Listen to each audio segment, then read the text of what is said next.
Algum oficial aqui está se preparando para lutar contra legisladores democratas nas ruas? Absolutamente. Não. Alguns democratas eleitos estão tão irritados com Dodge?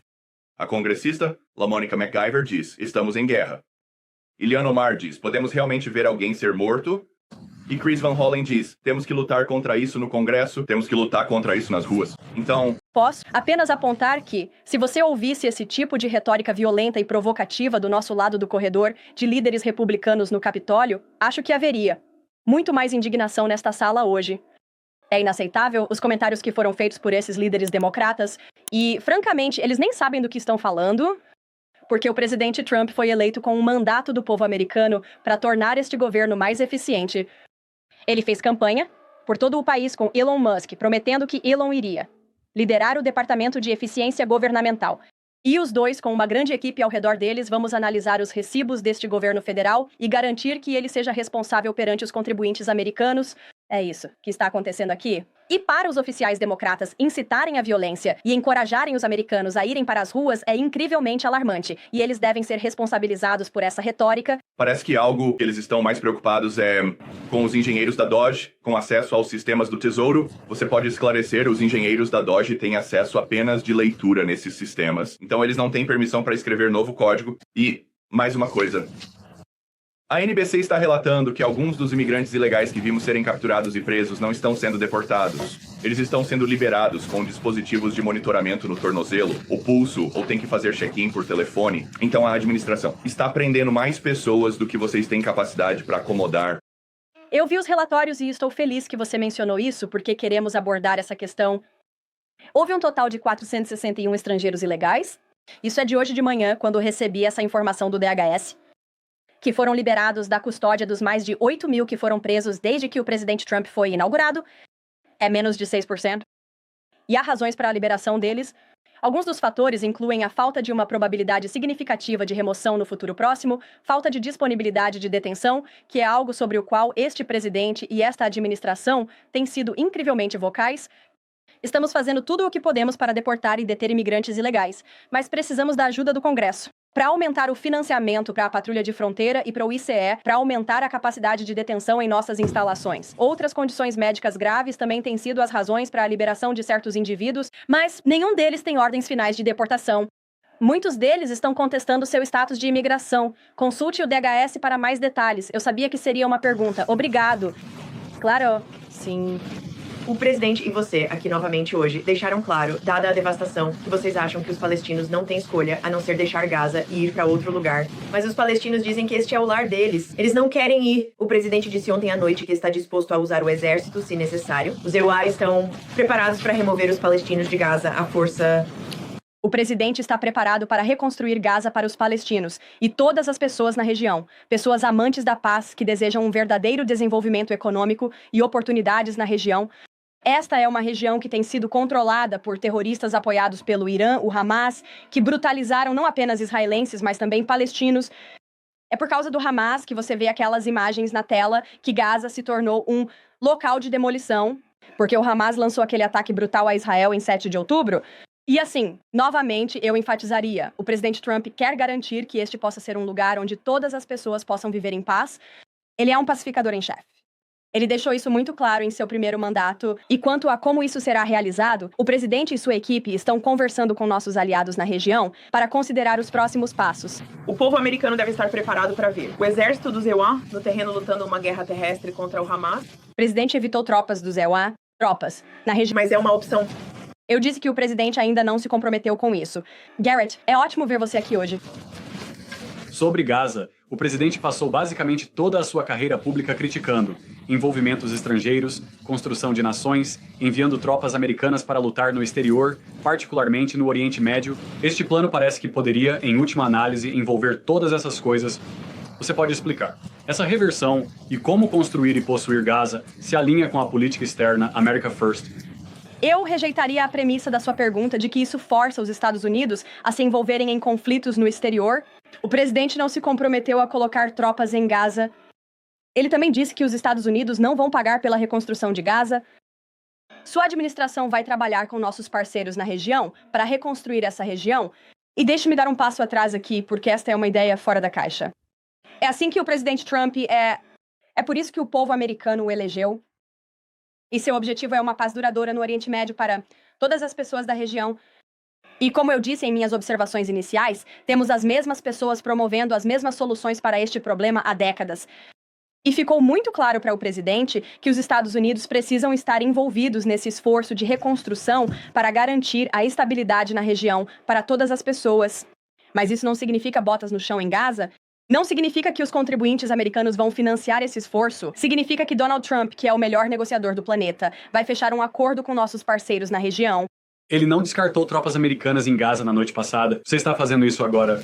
Estou dizendo que o presidente ainda não se comprometeu com isso. Ele não fez esse compromisso, e você sabe disso. E sobre os parceiros estrangeiros, os jordanianos, os egípcios, os sauditas já criticaram esse plano. Quais parceiros estrangeiros, se houver, expressaram interesse em fazer parte disso? Bem, o presidente disse que tem socializado essa ideia há bastante tempo. Ele tem pensado sobre isso. Ele disse em suas declarações na noite passada que esta não foi uma decisão ou um anúncio que ele tomou levianamente. E o presidente já falou com o presidente Al-Sisi. Na verdade, essa foi sua primeira ligação para um líder estrangeiro. Ele se encontrará com o rei da Jordânia, rei Abdullah, na próxima semana. Ele falou com o rei do Bahrein. Ele falou com Salman, o príncipe herdeiro da Arábia Saudita. E ele deixou muito claro, ele tem sido muito enfático que ele espera nossos parceiros na região, particularmente o Egito e a Jordânia, para aceitar temporariamente refugiados palestinos, para que possamos reconstruir suas casas. Gostaria de mostrar algumas imagens de Gaza que foram tiradas. A Fox News exibiu isso. Quero dizer, isso é, como eles colocaram, uma cena apocalíptica em Gaza. Este é um lugar inabitável para seres humanos. Você realmente acha que as famílias podem viver seu sonho em uma região que parece assim, sem água corrente, sem eletricidade? E o enviado especial do presidente, Steve Witkoff, recentemente viajou para Gaza, como todos vocês sabem.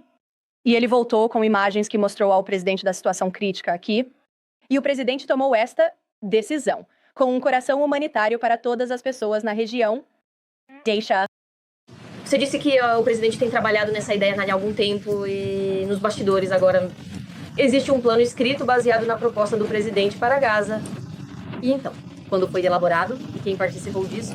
O plano foi escrito nas declarações do presidente na noite passada, quando ele o revelou ao mundo e ao povo americano, e sua equipe continua envolvida nesse esforço. Eu vi o conselheiro de Segurança Nacional esta manhã. Ele tem um dia muito ocupado de ligações e eles novamente continuarão a se envolver com nossos parceiros. Isso inclui Steve Witkoff também. Mary.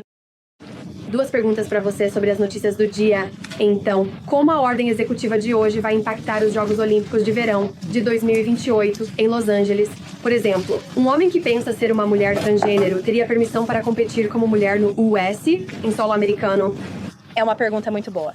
E o presidente realmente mencionou isso, que ele espera que o Comitê Olímpico e a NCAA não permitam mais que homens compitam em esportes femininos.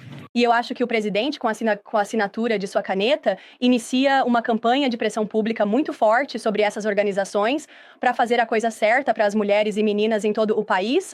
Novamente, esta é uma posição incrivelmente popular. Houve muitas atletas femininas notáveis que tiveram a coragem de se manifestar contra algumas instituições muito poderosas neste país. Elas merecem ter uma voz e uma opinião. O presidente está levando a voz delas ao mais alto nível na Casa Branca esta tarde, e ele espera que essas organizações cumpram com esta ordem executiva federal que ele assinará hoje. Mais uma.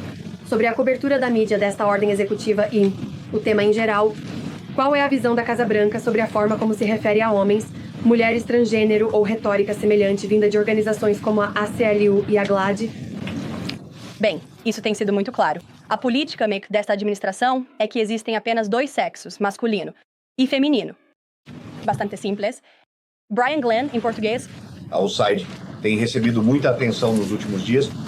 Algumas dessas coisas bizarras que temos, os contribuintes têm financiado. Agora parece que há alguns meios de comunicação que foram arrastados para essa conversa. No que diz respeito ao Outside também, o presidente tem algum comentário sobre isso?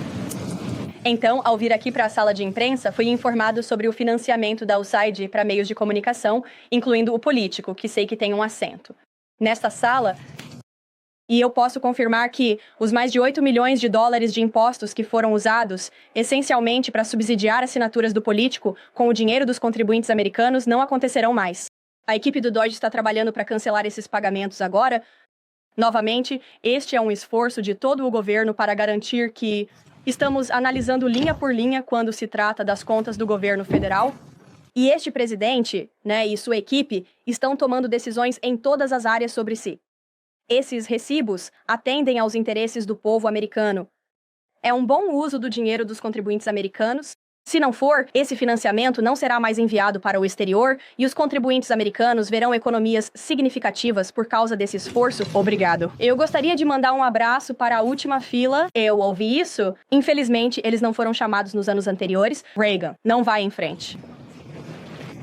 CNN anunciou que a comediante Amber Ruffin, que chamou o presidente de uma criança de fraldas, será a atração do jantar de correspondentes deste ano. A Casa Branca tem alguma reação a essa escolha? E o presidente vai comparecer ao jantar este ano? Certamente uma escolha interessante. Eu tenho o convite do presidente na minha mesa. Eu tenho o convite para mim na minha mesa também. Não conversei com o presidente sobre isso. Quando ele tomar sua decisão, eu avisarei a todos vocês, mas definitivamente uma escolha interessante para a comediante. Vou conversar com o chefe sobre isso e ver o que decidimos. Claro, pode ir. Sim. Sobre a ordem executiva que será assinada hoje, você disse que isso será aplicada e ainda estará disponível para o público em breve. Como exatamente a administração planeja forçar isso, mesmo em níveis locais? E, além disso, há grupos de direitos humanos que dizem que isso pode expor as crianças à discriminação.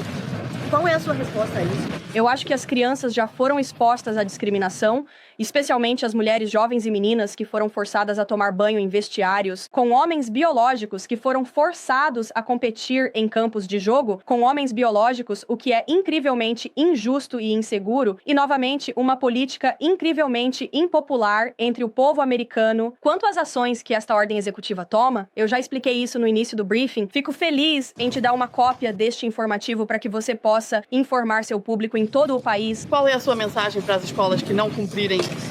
Eles deveriam, isso vai ser uma lei federal, em 1 hora. Colega, à sua direita, e à minha esquerda. Taylor, da Spectrum News. Você falou um pouco sobre o Doge. Elon Musk é atualmente um funcionário especial do governo, que também possui empresas que têm bilhões de dólares em contratos federais. Você disse no início dessa semana que ele cumpriu todas as leis federais aplicáveis, mas que medidas a administração Trump está tomando para lidar com esse conflito de interesse? O presidente já foi questionado e respondeu a essa pergunta esta semana, e ele disse que, se Elon Musk se deparar com um conflito de interesse com os contratos e o financiamento que o Doge está supervisionando, então Elon se afastará desses contratos. E ele, novamente, cumpriu todas as leis aplicáveis. Atrás à esquerda pode ir. O conselheiro comercial Peter Navarro, ao ser questionado sobre o serviço de receita externo hoje, disse, aspas, vamos arrecadar muitas receitas de tarifas e vamos conseguir cortes de impostos a partir disso. É a posição oficial da Casa Branca que as tarifas vão reduzir os impostos para os americanos? O presidente sempre deixou claro que acredita que as tarifas são um imposto sobre nações estrangeiras e ele está comprometido em cortar impostos para o povo americano aqui em casa. Ele também acredita que as tarifas são uma ótima forma de arrecadar receita para este país. E é exatamente por isso que ele se comprometeu com a criação do Serviço de Receita Externo, que eu acho uma ideia fenomenal.